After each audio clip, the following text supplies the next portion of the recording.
Bismillahirrahmanirrahim. Assalamualaikum warahmatullahi wabarakatuh. Alhamdulillahirabbil alamin. Wassalatu wassalamu ala asrofil anbiya'i wal mursalin wa ala alihi wa sahbihi ajma'in, amma ba'du. Pertama-tama, marilah kita mengucapkan syukur kehadiran Allah Subhanahu wa taala yang telah memberi kita rahmat serta hidayahnya sehingga kita dapat berkumpul di virtual kali ini. Nah, tak lupa salawat berangkaikan salam kita junjung kepada Nabi Muhammad SAW. Allahumma sholli ala Muhammad wa ala ali Muhammad, karena berkat beliau kita dapat dari zaman jahiliyah ke zaman yang terah menderang saat ini. Nah, yang saya hormati Ibu Hapni Laili Siregar selaku dosen mata kuliah pendidikan agama Islam, yang saya hormati Ibu Bapak Guru, dan yang saya sayangi teman-teman sefakultas Bahasa dan Seni jurusan Prodi Pendidikan Bahasa Indonesia STAMUK 2020. Hadirin rahimakumullah, pada kesempatan kali ini saya Putri Widianti akan membawakan ceramah mengenai judul keutamaan dalam menuntut ilmu. Nah, seperti yang telah kita ketahui bahwasanya ilmu sangat penting bagi kehidupan sekarang. Nah, ilmu juga sangat penting bagi kehidupan di masa akan datang. Nah, ilmu juga sangat bermanfaat menjabani semua aspek kehidupan yang ada di masyarakat. Dengan ilmu, hidup kita akan lebih bahagia. Dengan ilmu, hidup kita akan lebih tenang. Hadirin rahimakumullah, seperti yang telah saya sampaikan tadi, ilmu sangatlah penting bagi kehidupan kita. Nah, barang siapa di antara kita ingin memiliki kebahagiaan di dunia, maka jawabannya adalah ilmu.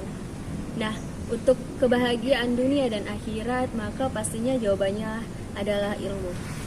Hadirin rahimakumullah, menuntut ilmu hukumnya wajib tanpa harus membedakan status sosial, umur maupun jenis kelamin. Nah, hal ini telah dipertegas oleh Muhammad SAW, diriwayatkan oleh Ibnu Majah yang berbunyi, "Thalabul ilmi faridatun ala kulli muslimina wal muslimat." Nah, yang artinya sendiri menuntut ilmu hukumnya wajib bagi seorang muslim dan muslimat. Ada hadis lain yang dikatakan Rasulullah SAW yang diriwayatkan oleh Al-Bukhari yang berbunyi, "Al-ilmu qoblal qawil wal amali." Nah, yang artinya sendiri ilmu dahulu sebelum berkata dan berbuat.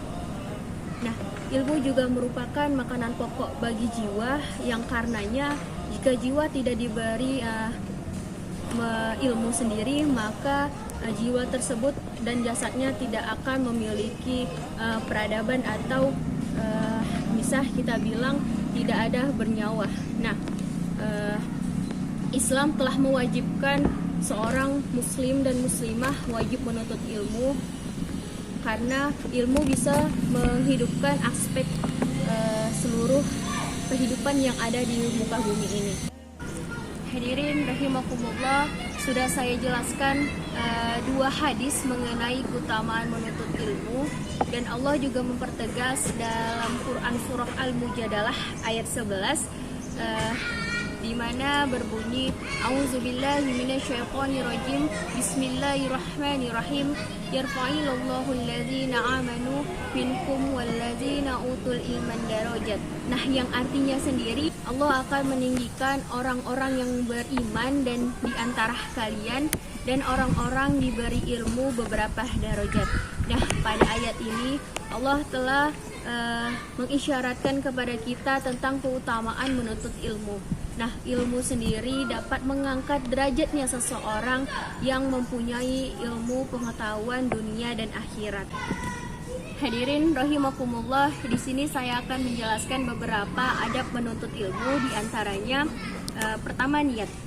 Nah, semua awalan harus dibekali dengan niat. Kedua, harus bersungguh-sungguh. Nah, setelah kita berniat, kita juga harus bersungguh-sungguh dalam menjabani atau menuntut ilmu. Yang ketiga, kita harus sabar dalam menuntut ilmu. Kenapa kita harus sabar menuntut ilmu? Karena di dunia ini butuh proses, di mana proses itu akan menjadikan kita bisa memahami ilmu itu sendiri. Nah, selanjutnya ada tidak boleh mencelah guru kita. Nah, kita harus menghargai usaha beliau, kita harus menghargai murabbih kita. Karena apa? Bila kita mencelah, bila kita merendahkan murabbih kita, maka ilmu yang akan dipelajari tidak akan masuk ke dalam kehidupan kita. Nah, selanjutnya bertanya dengan pertanyaan yang baik. Kenapa saya bilang bertanya dengan pertanyaan baik? Sebenarnya kita sudah tahu nih mengenai hal itu. Namun jangan pernah menanyakan hal-hal di luar dari kemampuan guru kita. Nah, kita sebagai para mahasiswa, para generasi muda seharusnya haus akan ilmu. Nah, kenapa kita harus haus akan ilmu? Karena Rasulullah SAW pernah bersabda, diriwayatkan oleh Muslim, yang mengatakan bahwasanya apabila seseorang meninggal dunia, maka akan terputus semua amal jariahnya kecuali 3 hal, di mana 3 hal tersebut diantaranya ilmu yang bermanfaat. Nah, setelah kita mempelajari, setelah kita menuntut ilmu, kita sebagai orang yang tahu akan ilmu, bolehlah kita sumbangkan sedikit ilmu kita kepada orang-orang. Seperti contohnya ini, kita membuat suatu liko, di mana liko sendiri terdiri dari beberapa orang. Nah, kita yang mempunyai ilmu bisa menjadi guru atau murabbihnya, sehingga ilmu yang kita pelajarin, yang sudah kita pelajarin, bisa berguna dan menjadi amal jariah kita kelak di dunia maupun di akhirat nanti. Nah, hadirin rahimakumullah, demikian ceramah agama yang saya sampaikan. Lebih dan kurang saya mohon maaf. Lebihnya datang dari Allah Subhanahu wa Ta'ala, dan kurangnya itu datang dari saya, manusia yang tak luput dari dosa. Akhirul kalam, subhanakallah wa bihamdika, asyhadu an la ilaha illa anta, astaghfiruka wa atubu ilaik. Wassalamualaikum warahmatullahi wabarakatuh.